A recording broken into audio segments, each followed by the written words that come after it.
So the first thing a lot of Christians will say is if you have good enough faith, you will be healed from bipolar disorder. And you wouldn't believe some of the stuff God has actually promised me that I thoroughly and 100% believe in. Like, I don't share everything I have faith in because I think even a lot of Christians would think it's too much. Like, why would God do that? Why would he promise you that? But God has asked me to preach the gospel eventually to a very specific group of people, and he has yet to bring me to those people. But that doesn't mean I don't have faith in him. It doesn't mean I don't have perfect faith that he will do these things. Like, if the purpose of something God has called you to do is share Jesus with someone, then he's making a promise over your life. You have purpose, and I live with the strongest faith, I really do, but I still have bipolar disorder. Have I prayed my bipolar disorder away? Yes, I've actually prayed on numerous occasions when the depressive cycles have been really, really low, or when I can't sleep due to a manic episode. And God actually did take my mania away one day for a few hours, but it came back later that night, and I wondered, God, why did you only take away my disorder for a few hours? And this video today is all about how my bipolar disorder has led me closer to Jesus. First of all, many Bible passages talk about sharing in the sufferings of Christ, like in 1 Peter 4:13, which says, "But rejoice inasmuch as you participate in the sufferings of Christ, so that you may be overjoyed when his glory is revealed."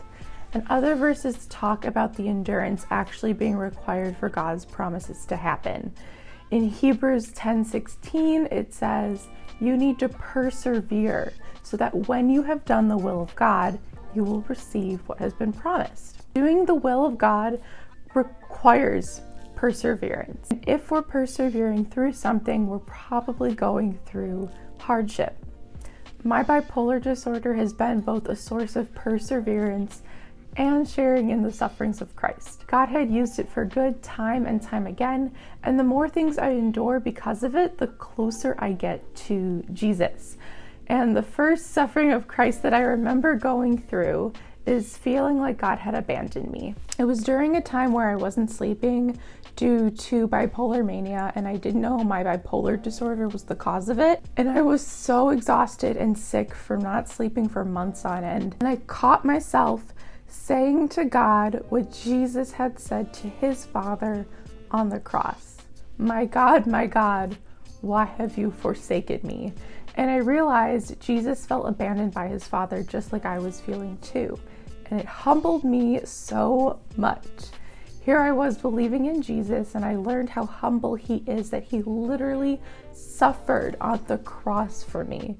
It emphasized a lesson on pride that God had previously taught me, that believing that you deserve not to suffer because of who you are or what you've already endured in life, feeling that way, is pride. Pride is saying, I've been through this long enough, I don't deserve to keep going through this. Or it's saying, I deserve better circumstances, more success, a better life, because I've been through stuff. It doesn't seem like pride because our world often supports it. You know, you deserve better because you have to tolerate or go through hard things like a breakup or bullying or just anything unfair in life. But the truth is that that's pride. It's pride to think you deserve better because you think you're a good person. And it's pride to think you deserve better because you've had a hard life. And I wouldn't have fully learned that if it wasn't for my bipolar disorder. Another thing I learned is that our God is so forgiving and merciful. He is so full of grace, and he allows us and wants us to feel our full emotions without shame or fear or regret. Like when I'm in a depressive state, God supports me feeling what I need to feel. Blessed are those who mourn, for they will be comforted. And we mourn a lot more than death in this world. Like, God is just so good that he designed me with the ability to feel things, and he designed me with tear ducts so I could cry for both good and bad reasons. And I think that's beautiful. The last way I've grown so much closer to Jesus is that I've become so emotionally aware of myself. Like, I can feel any joy, any sadness, any anger, and immediately relate it back to God. Like, oh, I'm angry about this because there's dishonesty involved. God's probably angry too. or I'm happy about this because God is happy. And I am just so emotionally aware of everything I feel because I've had these extreme bipolar emotions and I've learned to understand them easily. So understanding every other emotion that I feel has become easy too. Because bipolar disorder is essentially a disorder of emotions. Like, I don't think that's 100% accurate, but that's how it feels like constant extreme emotions. And these emotions have brought me closer to God. I've learned the depth of his heart, love, mercy, understanding, humility, kindness, and so much more because I'm bipolar. If you're struggling with bipolar disorder, know that there is hope. You're not alone, and there's a reason you have it if God didn't choose to heal you. And that's okay. I love you all. Thank you so much for watching. Please like and subscribe for more videos on faith and mental health.